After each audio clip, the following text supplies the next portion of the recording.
Comme vous le savez, j'ai le plaisir de gérer les relations avec nos administrations. Et je voulais, en introduction à la présentation de Sylvain, qui va vous parler d'un sujet qui nous est très cher, qui sont les examens en vue d'obtenir le certificat AREC et les modifications qui vont avoir lieu en 2026, vous donner quelques bonnes nouvelles. La première, c'est que, pour ceux qui ne l'auraient pas encore vu, nous avons, l'agence a mis en place ce qu'ils ont appelé l'Observatoire des radioamateurs. Et donc, sur le site Open Data de l'ANFR, désormais, vous pouvez voir un certain nombre de statistiques sur le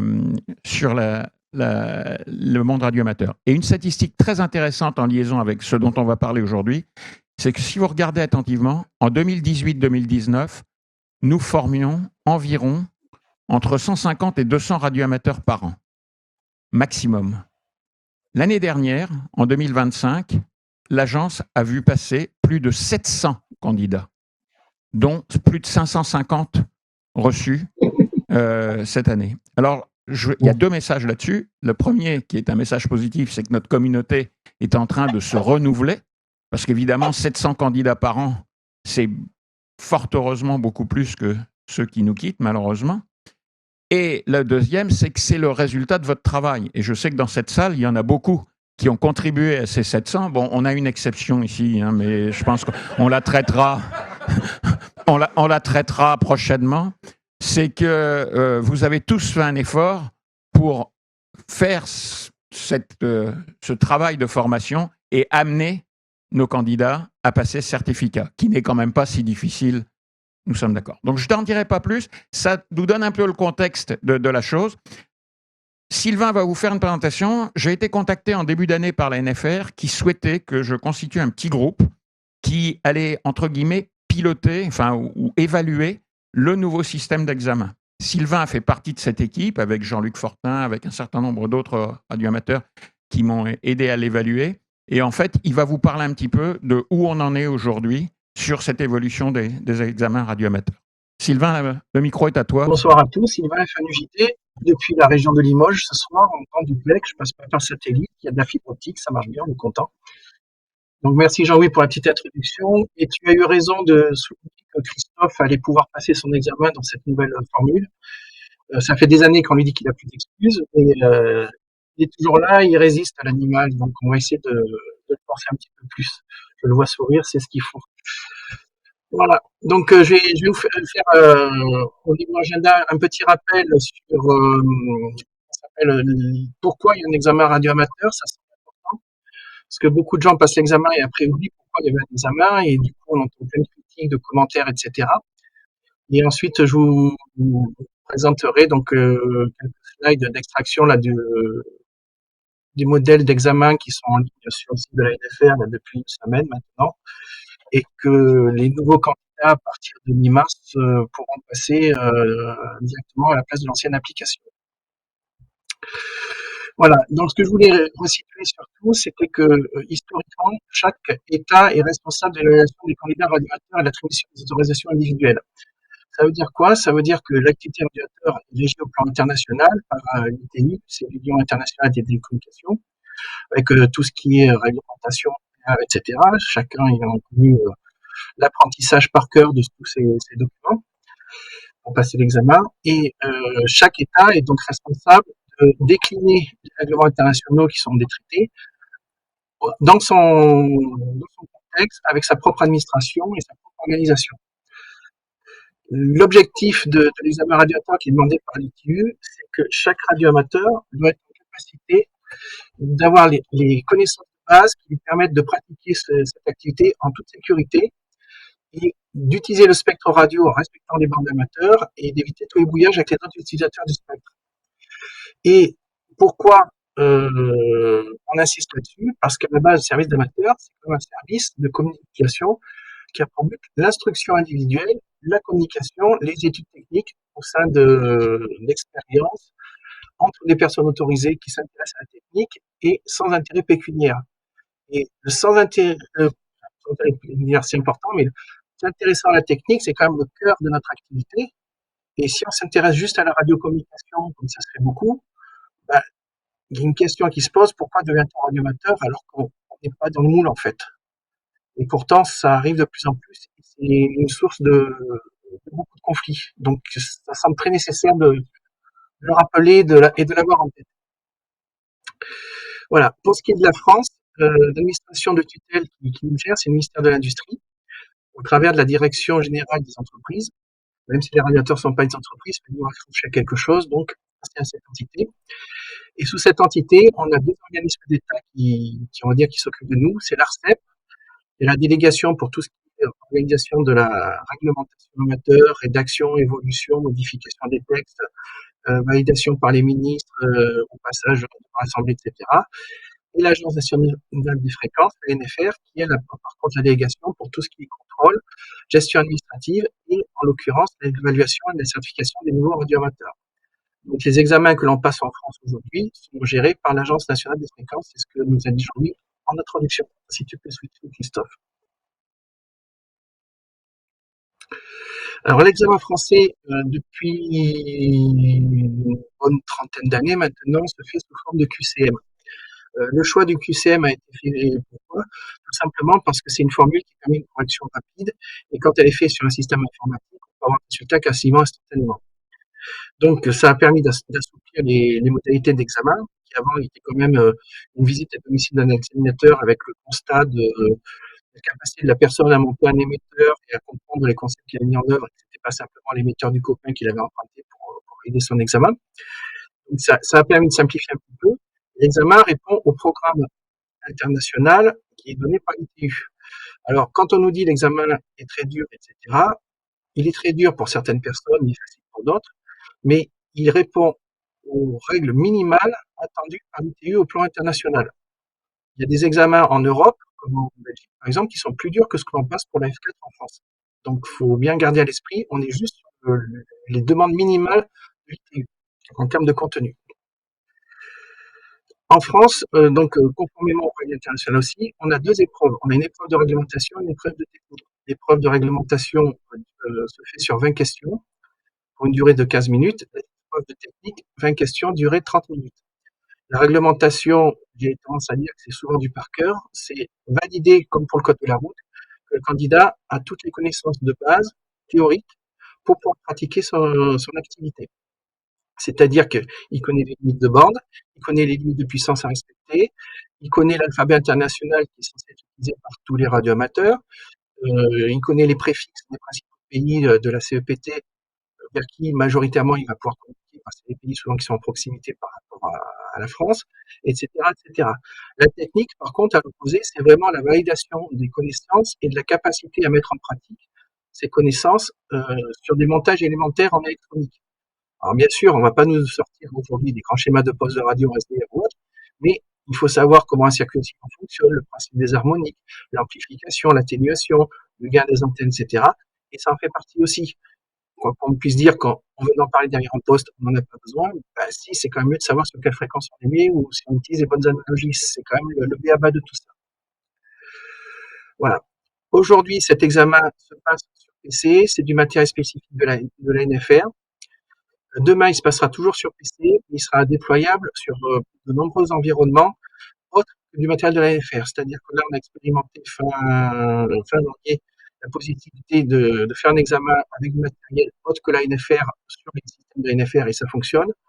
Et on pourra quasiment dire aujourd'hui que maintenant, on va pouvoir faire des examens décentralisés avec du matériel qui est dans les établissements qui accueillent les examens décentralisés. C'est un réel plus, ça sera beaucoup plus confortable, parce que le matériel de la NFR, c'était un petit PC portable de 12 pouces, qui était un petit peu fatigué, qui réinitialisait à chaque opération et tout. Et là, si on prend le cas pour Limoges, on a des salles informatiques avec 24 PC, écran 27 pouces, i7, etc. Enfin, des bécanes qui pédalent super bien et qui sont très agréables à utiliser. Une chose qui est très méconnue aussi au niveau des possibilités d'examen, c'est que si vous êtes handicapé, vous avez le droit à des aménagements de l'examen. Alors, il y a des questions qui ont été posées à l'administration, on attend les réponses parce que chaque centre local avait plus ou moins une souplesse pour accueillir les personnes qui étaient handicapées. Mais en général, quand on étudie un handicap, on a le droit à au moins un tiers-temps, et un tiers-temps, c'est le doublement du temps pour l'examen. Je crois qu'on passe de 15 à 30 minutes pour l'alimentation et de 30 à 60 pour la technique de tête. C'est déjà beaucoup. Et Certains centres acceptent, par exemple, quand il y a des problèmes de vue ou d'audition ou de mobilité, qu'il y ait une personne qui puisse accompagner le candidat. C'est un peu au cas par cas que ça se fait. On a demandé des précisions sur ça, parce que depuis qu'on fait des examens en milieu universitaire, on a des étudiants qui ont des adaptations pour leur examen, et du coup, ils demandent à bénéficier du même type d'adaptation pour ce type d'examen radioamateur. Vous ne prenez pas en compte jusqu'à présent les spécificités du handicap, si ce n'est que de donner un peu plus de temps. Si tu peux revenir, j'avais un dernier point tout en bas. Voilà. Le dernier point était que pour chaque examen, les questions qui sont posées aux candidats sont issues d'un tirage au sort individuel. Donc, si vous êtes trois à passer l'examen en même temps dans la même pièce, vous n'aurez pas les mêmes questions. Historiquement, je ne pense pas que ça justifie pour dire en copie ou autre, mais chaque examen est individuel. Je crois que c'est 800 ou 900 questions de ce que les gens de la NFR nous ont dit, qui sont disponibles dans le panier. Chaque examen génère un tirage au sort de 20 questions de réglementation et 20 questions de technique pour chaque candidat séparément. Et si vous passez plusieurs fois l'examen, vous aurez un tirage au sort différent. C'est-à-dire que si vous aurez une épreuve et que vous revenez 2 mois après, vous aurez un examen différent de celui que vous avez passé 2 mois auparavant. Et enfin, pour pouvoir passer l'examen, chaque candidat est obligé de s'inscrire auprès d'un centre de l'ANFR régional dont il dépend. Donc, il y a toute une petite carte sur le site de l'ANFR avec les régions et tout, ou de s'inscrire sur une session centralisée, regroupée sur un établissement scolaire ou autre chose. Alors, ce qui change en 2026, l'application était quasiment plus maintenable par les services de l'ANFR. Et pour réduire les coûts, ils ont fait le choix de prendre un logiciel métier qui s'appelle Evalbox. Evalbox est disponible sur Internet. C'est une entreprise qui vend ses services pour faire ce type d'examen. Et toute entreprise, tout centre de formation, toute école qui veut faire un examen sous forme de QC en ligne, qui peut être accessible par Internet n'importe où, ou sur un groupement de PC en coordonnées, peut utiliser ce logiciel en rentrant son examen sur le serveur.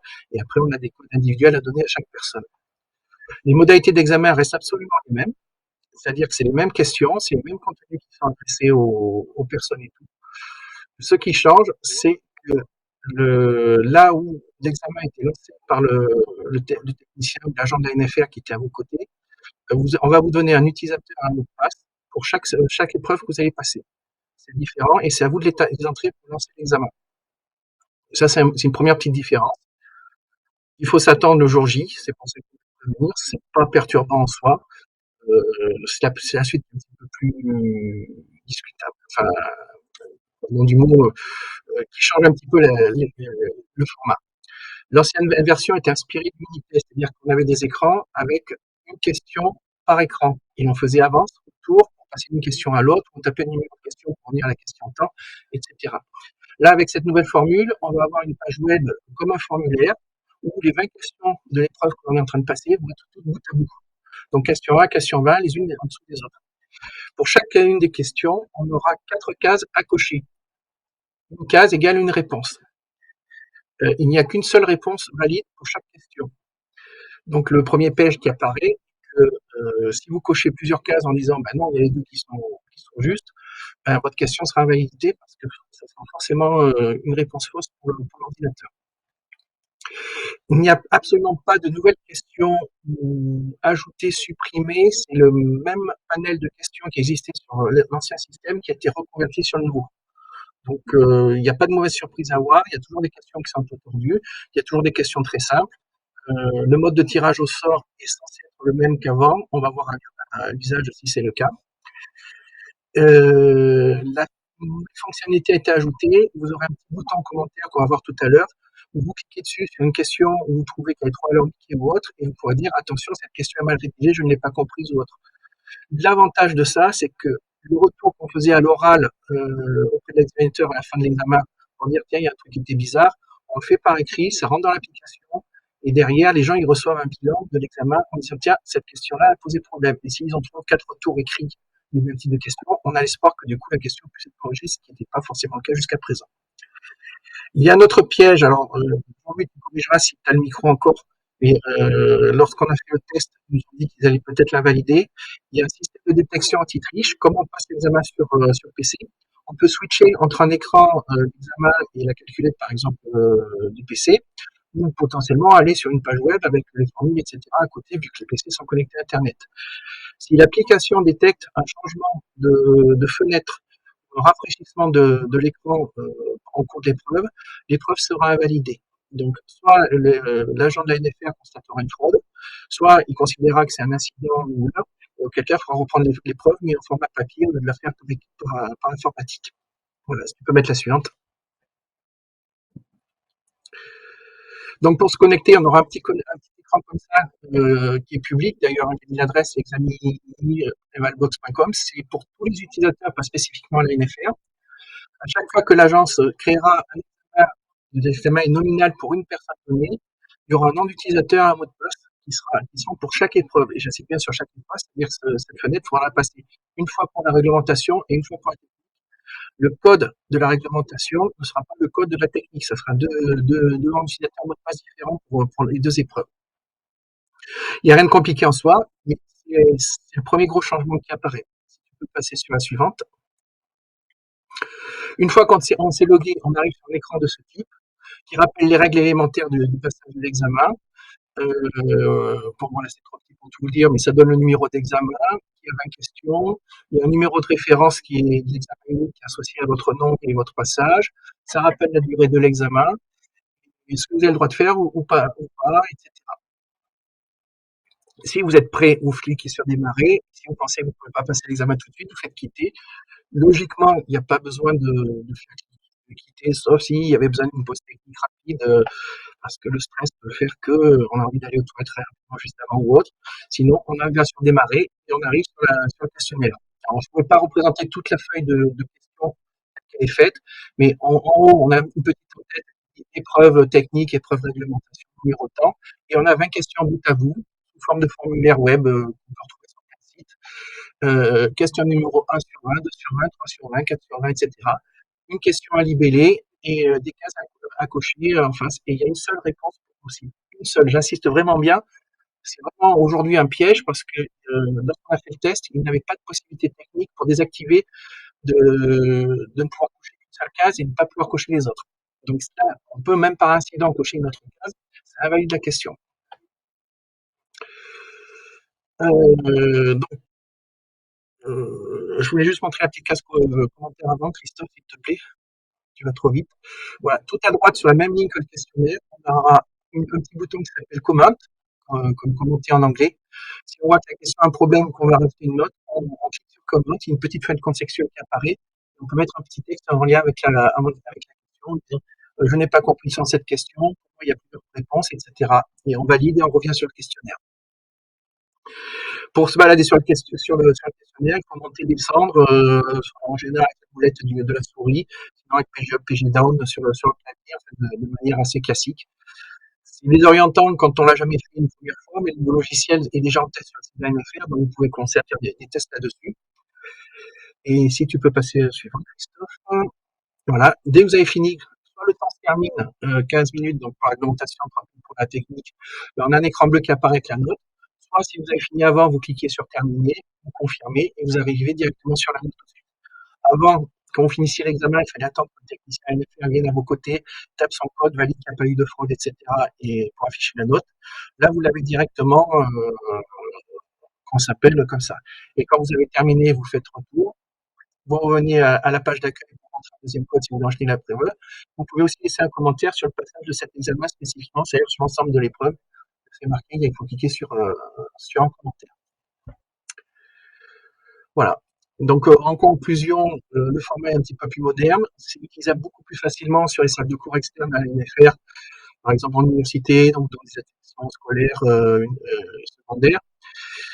Le résultat est instantané, donc il y a un petit peu de stress un petit peu plus court que quand on passait l'examen avec les examinateurs, surtout si on était à plusieurs dans la même salle. L'inconvénient, aujourd'hui, pour vous aider à préparer l'examen, la mise à jour et en cours des logiciels d'entraînement est en ligne. Donc là, je pense à Jean-Luc avec examen version PC, version web. Il y a ce piège qui me semble vraiment critique à rappeler. Il faut surtout faire attention qu'il n'y a qu'une seule case de cocher pour chaque question. Parce que là, c'est un truc à se faire avoir très facilement. Et on nous a bien souligné que pour l'instant, l'interfaçage complet entre ce système d'examen et le logiciel de la NFR était en cours de réalisation. Donc pour eux, ils ont plus de boulot administrativement à le faire, ce qui veut dire que ça va probablement impliquer un chouïa de retard supplémentaire pour l'envoi des certificats amateurs, parce qu'il va falloir ressaisir tous les résultats dans l'application NFR pour déclencher les certificats, les impressions, les signatures et l'envoi pour la postale comme dans les indicatifs. Voilà. Et sur DNSLab, vous avez quelques liens pour regarder tout ça. Et je suis ouvert à vos questions et je pense que vous pourrez en répondre aussi parce qu'il est encore plus proche du vendu que moi.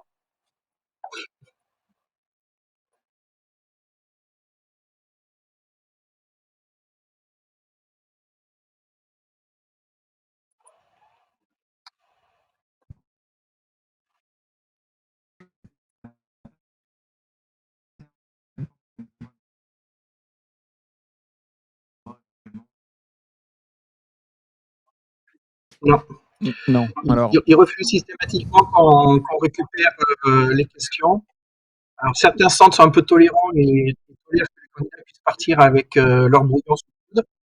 Et pour les examens qu'on fait à Limoges en lien avec Toulouse, ils détruisent tout systématiquement à la fin, donc on peut rien partir. Ils autorisaient juste de faire une photo de l'écran de l'ordinateur pour avoir les notes en partant parce qu'ils n'impriment pas le relevé. De rien.